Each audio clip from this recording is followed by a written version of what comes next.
Hello everybody, welcome back. Today as well we have got you another video. In this video I'll show you how you can fix Telegram connection problem. But before that, please do make sure to like our video, subscribe our channel, and yes, without any further delay, let's start. So for example, for instance, if you are having the connection issue while launching your Telegram app or trying to sign in and trying to do any messages or joining a particular channel, then what you can do is first check out the network connection, because if your network is not good, then that could be the reason why you're having that issue. That's the basic that you can check. Even if it's minor, it can totally affect it. So change to networks and then you're good to go.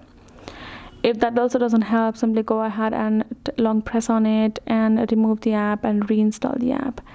Also doesn't work, then go ahead, re-log in as well.